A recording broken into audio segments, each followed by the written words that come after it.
Hello and good morning. I just got that message to say rejig your phone to the side. So sorry about the jiggling around. Good morning, and happy 2019. Oh my goodness, I can't believe that already we're into 2019. I swear I was just saying Happy New Year to 2018. I think I just blinked and the whole year went by. No, really, there was so much great stuff that went on in 2018, one of which was completing my next book, Sprout Right Family Foods. So you're going to look out for that in the coming months, closer to the summertime. So we're still not really editing, but we're still going through it just to make sure that it's absolutely perfect. And one of the great topics that you're going to find in that, and also find in a blog post on sproutright.com, is about milk. Now, milk is one of those rather controversial foods or drinks or dairy as a food group that we often really wonder about. Should I, shouldn't I, should I be, shouldn't I be, should I give it to my baby, should I give it to my toddler? All of those questions come up so much all the time. And so just to kind of back up a little bit, so really any baby's main source of nutrition from birth all the way through until 12 months of age, it is recommended or suggested or said that it's fine for a baby to have cow's milk, goat's milk, sheep's milk, an alternative kind of milk before 12 months, but really as close to 12 months as you can that they're having their breast milk or their formula. That's their main source of nutrition until they are much closer to a year. If you need to stop breastfeeding for some reason, then of course you would go on to formula. Maybe you've been offering formula since birth as a top-up, as a main source of nutrition. So whatever it is that your baby's been doing for the first year of their life, what you're going to do is you start on milk, then you're going to just switch out those times of days when your baby has been nursing or having a bottle if you're weaning off of breast milk, or if you're moving away from formula, then you can move on to either cow's milk. There's also goat's milk. There's sheep's milk, and then also today I'm going to talk about the plant-based milks, because this is something that I get asked about so much. It's such a tricky topic to think, okay, I want my baby to be vegetarian or vegan, or I want to be plant-based. I don't want to offer something that comes from a cow or from any kind of animal. So I'm going to break that down for you today in this video, and then also on sproutright.com, then you'll find a blog post on there as well. So from 12 months of age, then it is possible, it's time, you can continue breastfeeding for as long as you are able, if say you're not going back to work or mom's not going back to work. And as you're ready to start to switch up the milk, then you need to find a milk that's tolerated well by your baby. Let's say if during the first year of life, while breastfeeding mom has been nursing and she's consuming dairy, whether it's milk or cheese or yogurt, kefir even, it doesn't matter what it is, any dairy, and your baby has ended up with some sort of reaction. So maybe there was blood in the stool, maybe there was diarrhea, maybe there was a rash, there's eczema in your baby, or whether it's on the face, on the body, on the elbows, or anything like that, no matter what it is, you've seen some sort of reaction to dairy in your baby while you've been breastfeeding, then that definitely is a red flag for actually giving your baby dairy when it comes time. Maybe you've offered cheese or yogurt, that's been fine, but when it's time to actually put the milk in the bottle and then give that instead of feeding breast milk, that is one that I'll break down a little bit for you here. When you're formula feeding, or let's say you've given your baby formula at different times throughout the first year, either as a top-up or you're going out or wasn't sure if you had enough breast milk or whatever's going on, and your baby has not sat well with them, maybe they ended up being constipated, again, there was maybe diarrhea, there's something that you've seen and you think, those two things did not go well together, I don't think that sat so great with my baby. So in that situation, then again, it's more of like an orange flag. Are we going to be okay with dairy or not? Now, please know that going into the second year, from 12 months on, offering your baby any kind of milk is really just until they're at a place where they're consuming enough food that they don't need the nutrients from a drink. So their breast milk and their formula, main source of nutrition until they're a year. Huge source of protein as well, which is one of the concerns as you're switching more onto either plant-based milk or an animal milk. Then we'll talk about the protein a little bit more too. So I've got a few things that I'm going to get to. So as you're ready to start giving your baby milk, your toddler milk after around 12 months of age, number one is to find the milk that's going to suit your baby. Goat's milk seems to, across the board, suit babies better, generally speaking. And goat's milk is super easy to find in the supermarket now. It is fortified with folate, which is one of the nutrients that is not as high in goat's milk that's fine in cow's milk. Or it's not really that dairy is fine, it's just that's where the benchmark has been set for nutrients. So we're kind of really bouncing everything off that benchmark of that situation of dairy. So we're looking at that. So starting straight off with goat's milk, with goat's yogurt, with sheep's milk, if you can find it. If your local health food store, wherever you go shopping, does actually have sheep's yogurt. Unity is one here in Toronto, which, or maybe even in Ontario, which is really, really easy to find. And they, of course, have the goat's milk in order to make the cheese, in order to make the yogurt. So you can go in and say, hey, if you don't actually retail this, could you please order me a bottle of sheep's milk? Or depending on where you live, maybe you could get it from a local farmer. Wouldn't that be amazing? Or find a source of this rather than just going to your local normal supermarket. So if there is sheep's milk products there, whether it's cheese or whether it's yogurt, then definitely go in and say, hey, could you please order me some sheep's milk and let me give it a try. Now there's 6% fat in sheep's milk. So I've had sheep's milk ice cream before at a local market, Dufferin Grove down the street. And it's a whole other ball game between that and, sort of like a frozen yogurt or something like that. So it's really quite lovely. But either of those two milks, the sheep's milk or the goat milk, because they come from a smaller animal, the proteins are much smaller. And interestingly enough, I was talking about milk on radio the other day on the morning show on News Talk 1010 on Saturday. And the host Jason was asking me, what's the deal with milk? Do we really need to have milk? We're all kind of lactose intolerant. And I said, it's a really interesting thing because throughout evolution, it's very unusual for us to consume another animal's milk after we've been weaned. So just bear that in mind, because there are actually a lot of babies, a lot of toddlers that do not like milk. They don't want to drink it. They were fine with maybe their formula or with breast milk, and now they're just not into the white stuff at all. And that's totally fine. There are so many ways to get more protein, more nutrients, the vitamin D that's in there, the K that's in there, especially if you're offering grass-fed dairy products. And please remember that calcium, while we think, oh yes, must have dairy for all of the calcium, it's actually not the best source of calcium for any of us. Nuts, seeds provide, especially sesame seeds. Sesames are off the charts for calcium. It's quite crazy. Sesame seeds, you can have a tablespoon of tahini, which is a sesame seed paste. You use 1 or 2 of those in hummus if you're making your own hummus, especially. And in my book, Sprout Right, there's a recipe for making your own hummus. And the tahini that you go and put into that is insane for calcium. There's fats in there as well, which helps all of the absorption of minerals and vitamins. So it's a fabulous way to get calcium into us in really a far more absorbable way than from milk.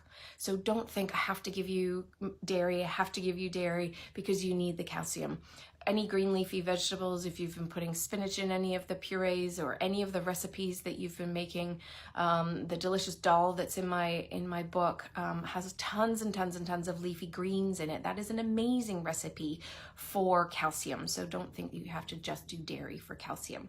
It is, quite a Western world thing to do, and we still will probably do it for quite a number of years yet, but it just doesn't have to go in. So as your baby transitions around 12 months, where they really are getting into more food, they're 3 meals a day, they're eating well, they're having eggs, maybe they're having the meat broth still, they're having some meat, maybe you're offering them some dark meat chicken, which is where more iron is, maybe they're having beef every once in a while, fish is going in, then there's not so much of a concern about the quantity of milk. Now, babies, maybe up until toddlers, or I should say up until about age 3, will still be having some sort of liquid morning and evening before they go to bed. Normally still around a nap, there'll be a bottle, there'll be nurse or something like that they're going to have if you're still breastfeeding. So you need to replace those as your baby is growing and getting older in age. Even if you're weaning and going back to work and someone else is caring for your baby, then there would be a bit of a straight swap of, okay, just before bed, I was nursing, we've weaned off that, now your baby's gonna get a bottle with some sort of milk in it. If it's not cow's milk or goat's milk, or sheep's milk, then you could put almond milk in there. I do not recommend at all offering your baby rice milk. There's not enough nutrients in it to sustain your baby if milk is still a large part of their diet. So around a year of age, their babies can be having somewhere around 12 to 16 ounces a day in their consumption. Water needs to go in maybe at every meal or just as a drink throughout the day. But when they have a really good diet of a wide variety of nutrients, including all those foods I've just mentioned, then offering a plant-based milk is a good way to go.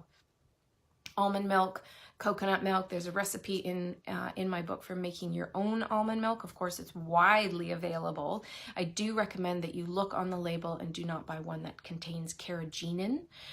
There's some links to cancers with that. Preservatives, it does come from an algae, so you think, okay, why is this such a bad thing? However, there are links and studies to it. So let's just stay away from that one. But you can get a blend of coconut and almond. But when you're looking at giving a plant-based milk, you have to know that there is not as much protein in a plant-based milk. So giving your baby more eggs, or making sure there's eggs or some other sort of protein, which could come, like I said, from the meat broth. It can come from meat. It can come from legumes, from any kind of vegetarian source of protein as well. Tofu, tempeh. Moving a baby onto soy milk is not typically done. The almond, the coconut tends to be better on their system. If your baby has had an issue with dairy throughout their first 12 months, trying soy milk is maybe not an option. There really seems to be an overlap of issues between dairy and soy. So just staying away from that one. And if you do any kind of soy, please make sure that it is non-GMO. Really, really important, and that will be plastered all over the label that you of whatever you purchase, from tofu to tempeh to soy yogurt to soy milk. You'll see that for sure there.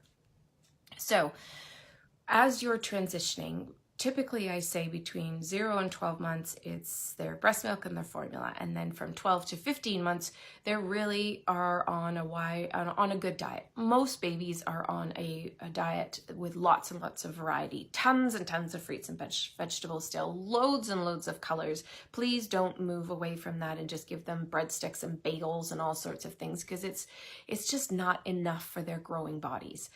12 to 15 months, you really are focusing so much more on the food, and the milk is still there, probably at a sort of a slightly lesser level, maybe 12 to 15 months, then that's a lot less milk and a lot more food. So really, they are good little munchers. Unfortunately, around about the 12-month mark, if they are going off to daycare, they are with other kids, then you're going to see sickness coming, unfortunately, and that is going to make their diet go up and down and up and down and up and down. And please remember that milk is incredibly mucus forming. As soon as your toddler gets sick, what's going to happen is their nose is going to start running.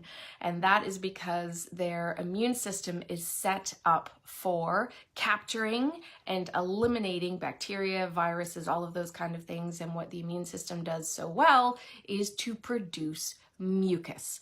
And so the mucus production comes, the nose starts running, they're all stuffed up, they get the cough, it's just like kind of ear infections, it's all coming out from everywhere. And know that milk exacerbates mucus production. All dairy does, but milk is definitely the one that seems to really hit it. So at that point, should you change to a plant-based milk? Possibly.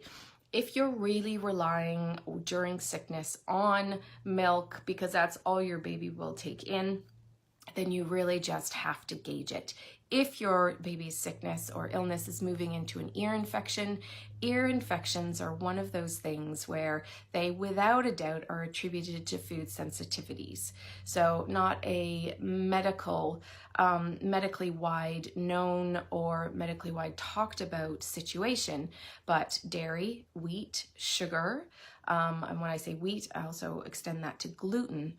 Those four foods, sorry, I got three fingers.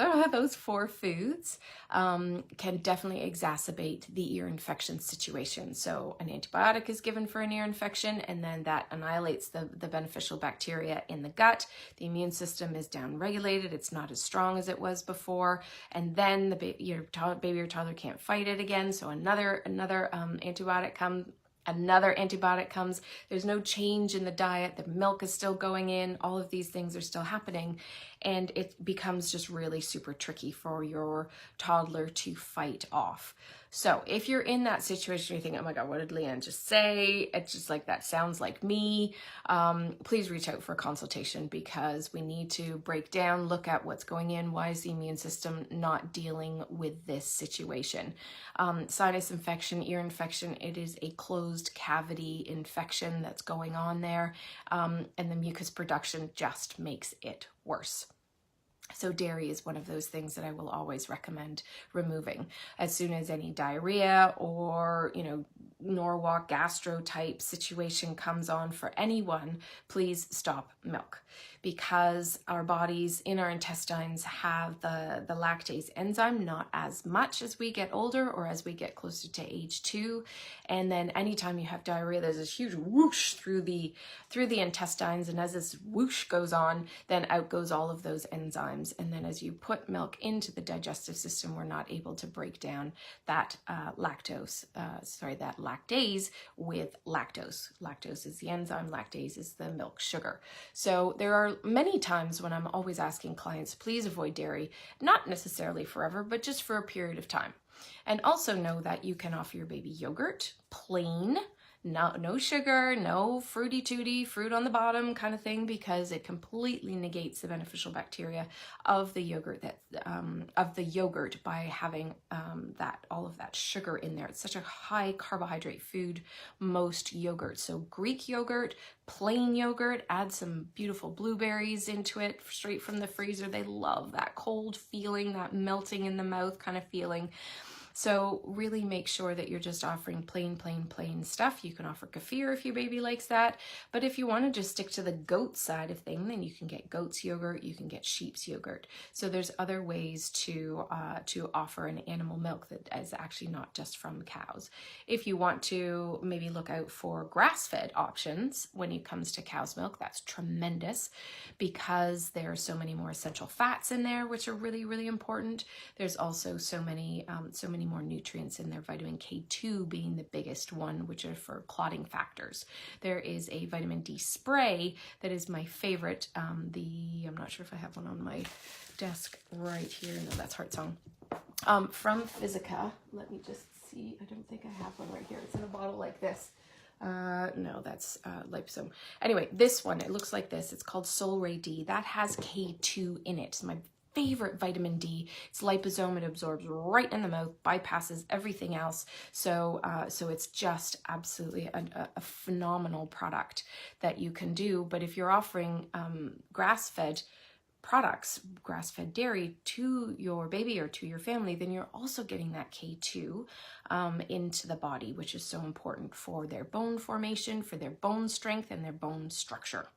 By the way, type any questions down below. I do believe they're going to pop up on my stream while I'm looking at my screen right here. If you've got any questions either now or you're watching this a little bit later on, pop in a question and I'll always jump on to be able to answer that. Just heard something at the door. My dog's going to bark in a minute.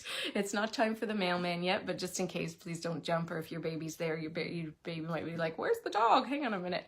So because I work out of my home office and my dog hears things and kind of goes crazy sometimes. So back to the milk. So around 12 to 16 ounces a day is, generally speaking, for most toddlers, a good balance. I still hear of some toddlers having 24 ounces a day, and they're mowing their way through their breakfast, lunch, and dinner, and that's just fine if that's what they're doing. I just want you to be aware as you move on to dairy milks of the potential symptoms. So that is eczema getting worse, that is, diarrhea or constipation, and that can happen. Skin issues, eczema can flare up. And remember that if your baby does have eczema and then all of a sudden it seems to have eased, maybe during the summertime or something like that, and then they're teething, another tooth is coming in, or they're getting close to 2 and those premolars are coming in, and it's just crazy again, and then the eczema flares up, it's because the immune system was dealing with it. It was holding the fort down on the inflammation in the body.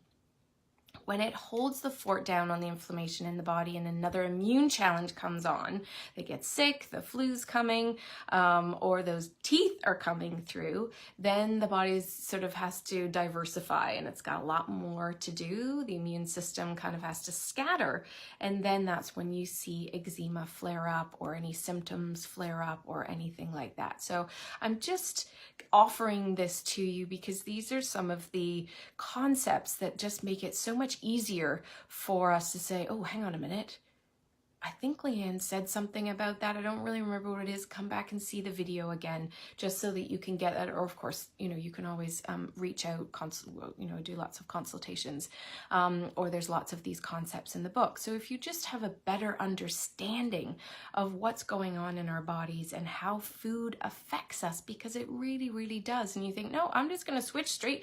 I've got an 8-ounce bottle of formula. Here's an 8-ounce bottle of milk, because that's what I'm supposed to do, so I'm just going to swap one for one. And then all of a sudden, then your baby's got the runny nose all the time, they're going to daycare, they're sick for months, day after day, week after week. You just think, hang on a minute, then the ear infections come, and then this comes, and nobody ever takes a step back and says,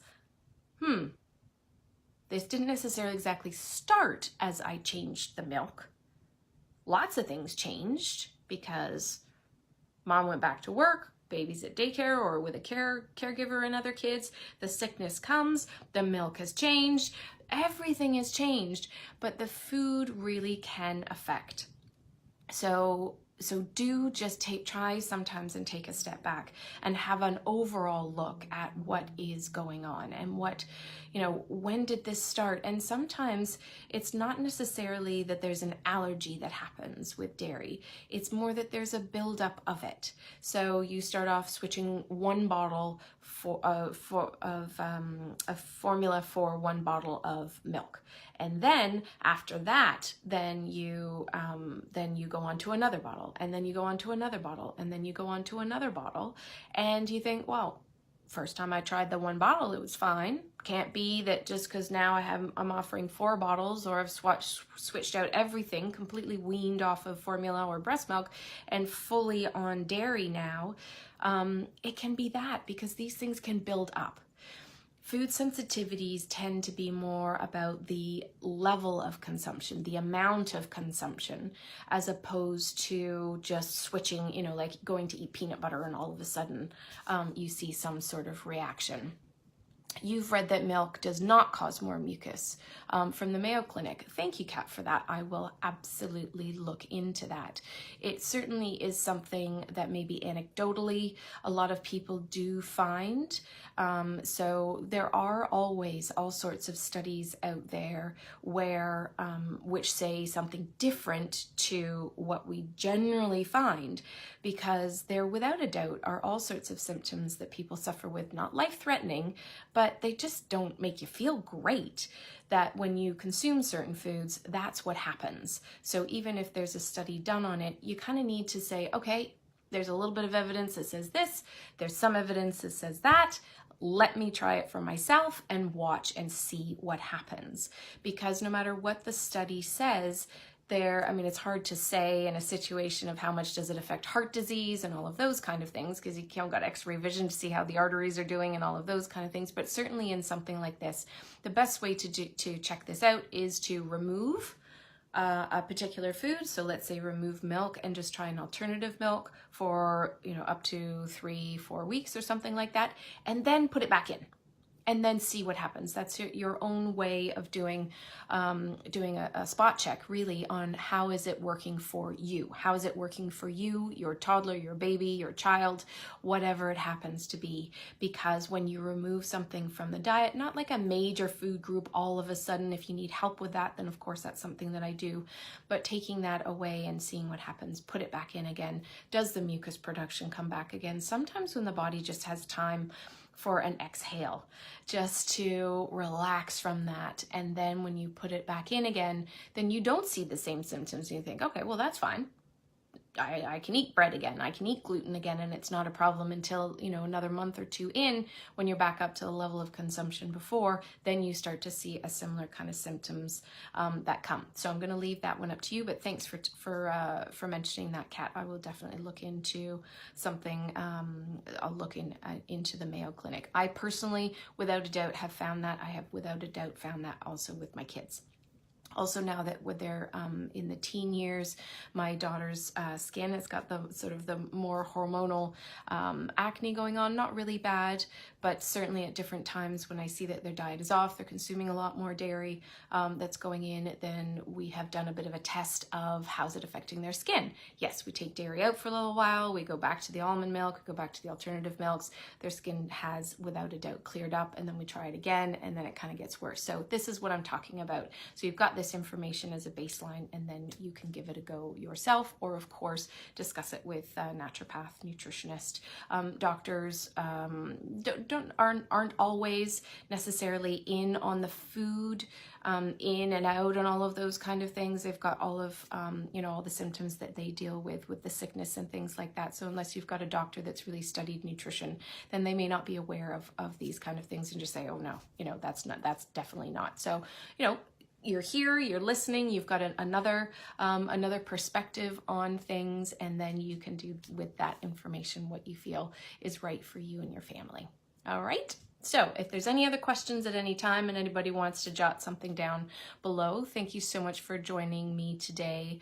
I will be back in another couple of weeks with another topic. And if there's something that you would like me to specifically discuss, then of course you can always ask any questions, and then I'll create that as a topic for the Facebook Live. Sometimes it's easy just to give a quick note underneath, and then also sometimes it's just nice to hear the full conversation about it. Oh, thank you very much, Kat. I appreciate you sharing this with anyone. It is a tricky topic when some people are just fine. They're just going to switch straight on into cow's milk, and they're going to do that, and it's going to work out beautifully for them. And there are a lot of people that also have more questions about the plant-based milks.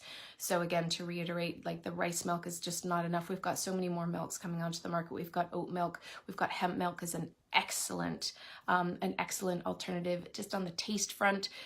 Some are yay and some are not too sure about that. So as I said in my book, Sprout Right, then you've got an almond milk which you can soak yourself, or you can just Google it online, you know, soak your own almonds and make your own nut milk. That's something that I did for both of my kids when they were younger.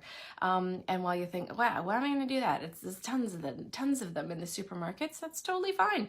It doesn't take long at all to do, so it's just one of those things that I enjoyed doing, and used my kids, of course, as my biggest guinea pig. So thank you so much for joining me today, and I look forward to seeing you out and about in the very near future. And again, please post any questions that you have below. Take care and have a beautiful day. Bye.